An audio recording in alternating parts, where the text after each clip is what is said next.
and licking at the wound very tentatively. Obviously it's quite sore, especially with that rough tongue of hers, so she's just been doing a little bit of maintenance. You can see she's grooming around that area. I'm sure there's a bit of blood that also gets onto her coat from that wound, and so it's still seeping a little bit. So she's just, you see, she's very gentle around that area, and I'm sure it's quite painful, but she's just keeping it clean, and this is how she has to do it in order to be able to get it right. And you can see, look, there she's grooming it.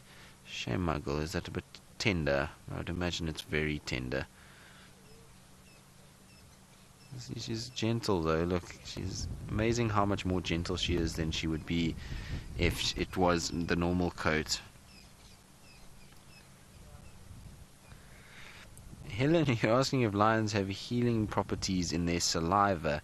No, not so much. In fact, actually, their saliva for us as people is very bad for us. It's got lots of bacteria that can cause all kinds of things.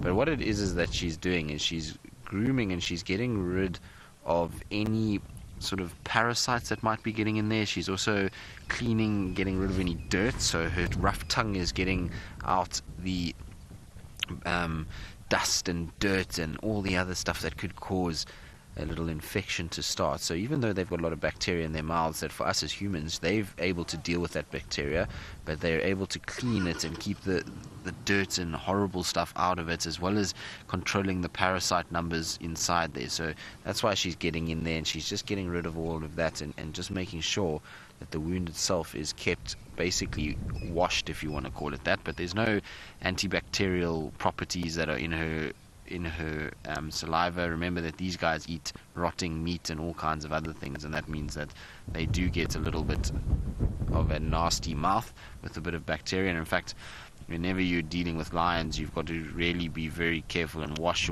your hands and make sure you disinfect quite a bit, because there's all kinds of nasty things that live on lions in the wild, and well, their immune systems are just able to deal with it. So the grooming is just all, like I say, to keep the wound clean of dust and dirt, and to make sure an infection doesn't start via that route. But Nkuhumma is probably my favorite part of this whole sighting right now. He's lying